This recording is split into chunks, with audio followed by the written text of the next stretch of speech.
শুকরিয়া স্বরূপ সকলে বলি আলহামদুলিল্লাহ। তারপরে মহানবী শ্রেষ্ঠ নবী মুহাম্মদুর রাসূলুল্লাহ সাল্লাল্লাহু আলাইহি ওয়াসাল্লামের দরবারে অসংখ্য কোটি দরুদ এবং সালাম সকলে বলি সাল্লাল্লাহু আলাইহি ওয়াসাল্লাম। আমরা গত জুমায়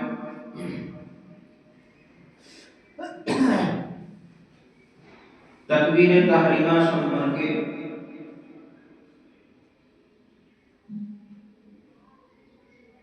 আলোচনা শুনেছি।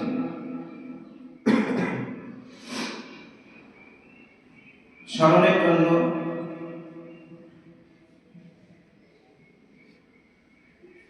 আবার একটু স্মরণ করিয়ে দিচ্ছি। তাকবীরে তাহরিমা যখন আমরা বাঁধব,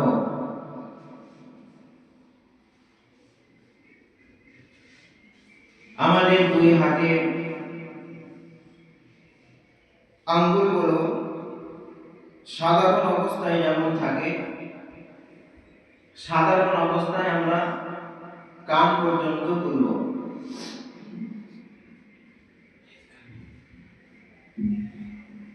কান পর্যন্ত তোলার পরে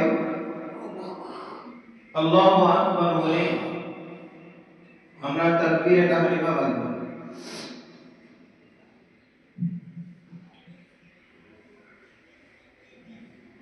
এরপরে আমরা আলোচনা শুনেছি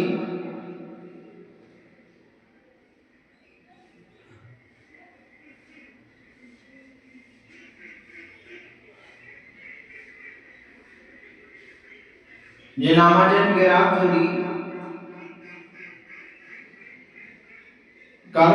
কারো শুদ্ধ না হয় তাহলে তার নামাজ হবে কিনা।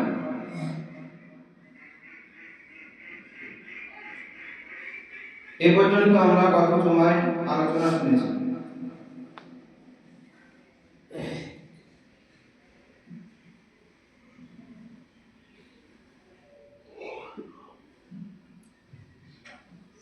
তবে আমাদের মনে রাখতে হবে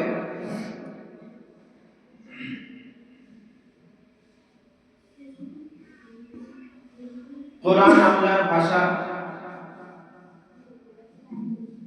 নামাজে যখন আমরা কোরআন তেলাওয়াত করি,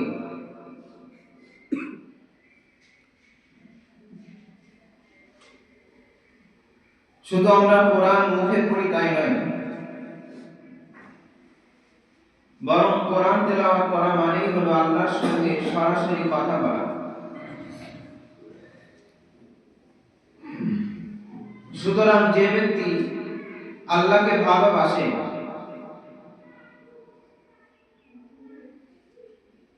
সেই রকম কোরআন তেলাওয়াত করবে,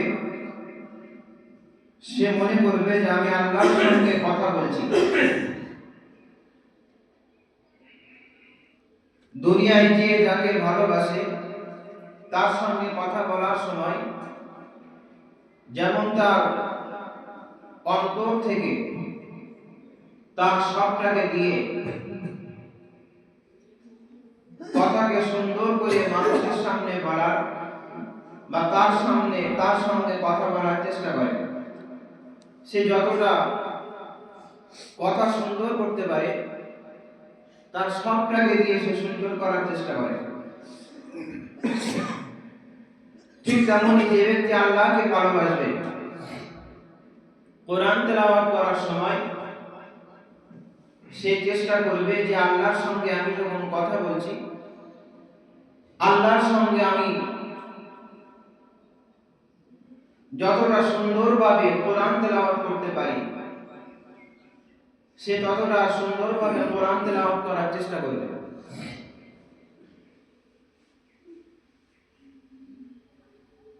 এবারে আসুন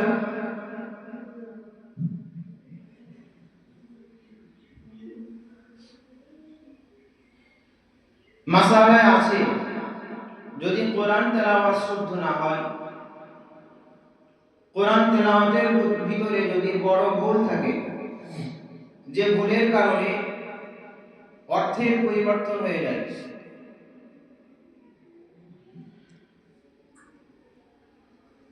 আরবি ভাষা এমন একটি ভাষা যার প্রতিটি অক্ষরে একটি একটি স্থান রয়েছে। যেমন আরবির ভিতরে হা রয়েছে দুটো, একটা স্থান হলো গলার মধ্যখান থেকে আর একটা স্থান হলো গলার নিচে থেকে। একটি হবে হা আর একটি হবে হা। এই দুটোর স্থান আলাদা আলাদা। আরবিতে হামজা জবর আ, এর স্থান গলার নিচে থেকে, আর আইন জবর আ, এর স্থান গলার মাঝখান থেকে। কেউ যদি এই দুটোকে গলিয়ে ফেলে তার স্থান পরিবর্তনের কারণে অর্থের পরিবর্তন হয়ে যাবে। আরবিতে কফ লাম পেশ কুল, কুল মানে বলুন। আরেকটি অক্ষর রয়েছে কাফ, কাফ লাম পেশ কুল। কফের স্থান হলো জিহ্বার একেবারে গোড়া থেকে, আর কাফের স্থান হলো জিহ্বার গোড়ার একটু আগে। একটি হলো কুল আর একটি হলো কুল। এই স্থান যদি পরিবর্তন হয়ে যায়, কুল বলার ক্ষেত্রে যদি কেউ কুল বলে ফেলে, তাহলে কুল মানে হলো খাওয়া, আকারায়া কুল থেকে খাওয়া হয়ে যাবে। যেমন আমরা পড়ি কুল হুয়াল্লাহু আহাদ, আল্লাহ বলছেন হে নবী আপনি বলুন আমি আল্লাহ এক। এখানে কফ না পড়ে কেউ যদি কাফ পড়ে ফেলে, কুল হুয়াল্লাহু আহাদ যদি কেউ পড়ে ফেলে, তাহলে এর মানে পরিবর্তন হয়ে দাঁড়াবে হে নবী আপনি খান আমি আল্লাহ এক। সুতরাং আরবি এমন একটি ভাষা যার প্রতিটি অক্ষরের স্থান থেকে উচ্চারণ করতে হয়। অক্ষরের স্থান যদি পরিবর্তন হয়ে যায়, তাহলে স্থান পরিবর্তনের কারণে মানেও পরিবর্তন হয়ে যাবে। সুতরাং কারো যদি তেলাওয়াতের ভিতরে এমন লেহনে জলি বা বড় ভুল থেকে যায়, তাহলে তার নামাজও বাতিল হতে পারে। এটি হলো মাসালা। এবারে আসুন, যেটা আমরা সমাজে ইমাম সাহেবদের তুচ্ছ তাচ্ছিল্য করার জন্য ব্যবহার করা হয়, এই মাসালাটা আমি বললাম। এবারে সত্যিটা জানি। আল্লামা রুহুল আমিন রাহমাতুল্লাহ আলাইহি কিতাবের ভিতরে লিখছেন, যা একটি ঘটনার মাধ্যমে আমি গত জুমায় বলেছিলাম। যদি কারো তেলাওয়াত খারাপের থেকেও খারাপ হয়, যেমন আমি বললাম যদি লেহনে জলি থাকে, তেলাওয়াতের ভিতরে যদি বড় ভুল থেকে যায়, তাহলে তার মাসালা নামাজ হবে না। কিন্তু আল্লামা রুহুল আমিন রাহমাতুল্লাহ আলাইহি লিখছেন, যদি সে ভুল তেলাওয়াত করে এবং সঙ্গে সঙ্গে চেষ্টা করতে থাকে ঠিক করার জন্য, তাহলে আল্লাহ রাব্বুল আলামিন তার ভুলটাকে না ধরে সঠিক ভেবে তার নামাজকে কবুল করবেন। জোরে বলুন সুবহানাল্লাহ। সুতরাং আমি জানি আমি নামাজে কোরআন তেলাওয়াত করছি ভুল, আমার অক্ষরের উচ্চারণ ঠিক নেই। আমি যদি মরণ পর্যন্ত ওই অক্ষরটাকে ঠিক করতে থাকি, চেষ্টা করতে থাকি, যদিও সেটা না পারি, তাহলেও আল্লাহ নামাজকে কবুল করবেন। আর একবার বলুন সুবহানাল্লাহ। কিন্তু আশ্চর্যের বিষয় হলো, ইমাম সাহেবদের তুচ্ছ তাচ্ছিল্য করার জন্য ওই মাসালাটা ব্যবহার করা হয়, যেটাকে ব্যবহার করা হয় সেটি হলো যে শুদ্ধ না হলে নামাজ কবুল হবে না। কিন্তু সত্যিটা আজ পর্যন্ত কারো মুখে শুনলাম না। আরে বাবা, একটি নামাজে কোরআন তেলাওয়াত শুদ্ধ না হলে যে নামাজ কবুল হবে না বা নামাজ ভঙ্গের কারণ একটি, তা তো নয়। যেমন গত জুমায় বলেছিলাম, যদি আমার ভিতরে হারাম থাকে, সুদের সঙ্গে জড়িয়ে থাকি, ও নামাজ পড়া বেকার, এটা নামাজে ক্ষতিগ্রস্ত হয়ে যায়, নামাজ ক্ষতিগ্রস্ত হয়। যদি আমি নামাজ পড়ি, আমি আবার গালিগালাজ করি, এতেও নামাজের ক্ষতি হতে পারে। আমি নামাজ পড়ি আবার গান শুনি, এতেও তো নামাজের ক্ষতি হতে পারে। কিন্তু আশ্চর্যের বিষয় হলো যে মানুষগুলো ইমাম সাহেবদের তুচ্ছ তাচ্ছিল্য করার জন্য এগুলো ব্যবহার করে, তাদের ভিতরে এই সমস্ত গুণ ভর্তি। এই জন্য বলা হয়, লোকের দিকে এক আঙুল দেখালে নিজের দিকে 4 আঙুল থেকে যায়। সুতরাং কাউকে তুচ্ছ তাচ্ছিল্য করার জন্য মানুষের দিকে এক আঙুল তোলার আগে নিজের দিকে 4 আঙুল থাকে, এটা ভাবার দরকার। সুতরাং এই ভাষাগুলো আমরা কোনোদিন ব্যবহার করব না।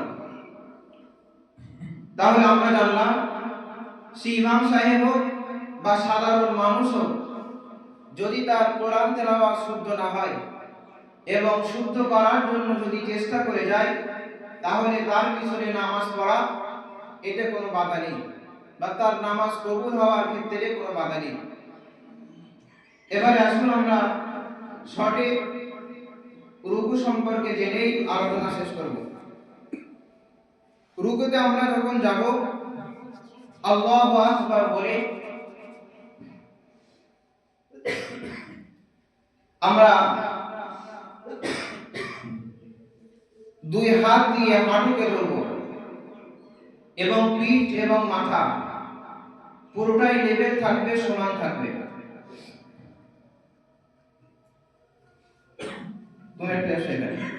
একজনের যদি দেখিয়ে দেয় তাহলে আরো ভালো হবে।